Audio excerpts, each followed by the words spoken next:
Hello बच्चों, let's read this question. The question says Kirchhoff's first and second laws for electrical circuits are consequences of A. Conservation of energy, B. Conservation of electric charge and energy respectively, C. Conservation of electric charge and D. Conservation of energy and electric charge respectively. So इस question में हमारा की concept हो जाएगा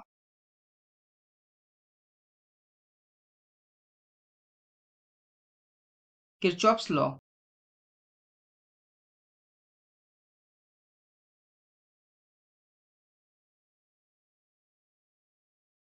सो Kirchhoff's की जो first law है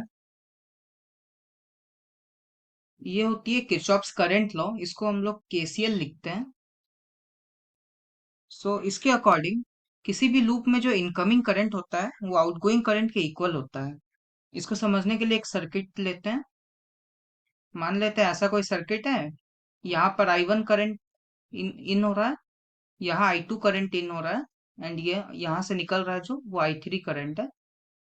सो हम लिख सकते हैं I1 प्लस I2 ये इक्वल हो जाएगा I3 के. सो यहाँ से पता चल रहा है कि जो चार्ज है वो कंजर्व हो रही है यहाँ पे.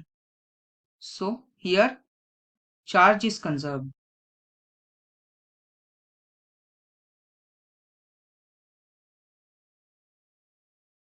फर्स्ट लॉ तो आ गया. अब सेकेंड लॉ देख लेते हैं.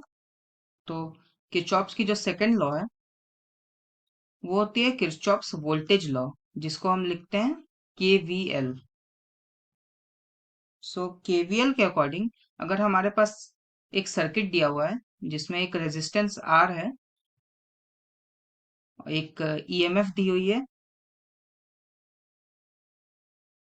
एंड करंट फ्लो हो रही है आई. सो ऐसा होगा तो समेशन ऑफ ईएमएफ जो इस वोल्टेज में होगा, इस सर्किट में होगा, ये इक्वल हो जाएगा summation of I into R, यानी कि voltage beared by the resistances. So यहाँ पर हमें दिख रहा है कि सेकेंड लॉ में एनर्जी कंजर्व हो रही है. So here energy is conserve.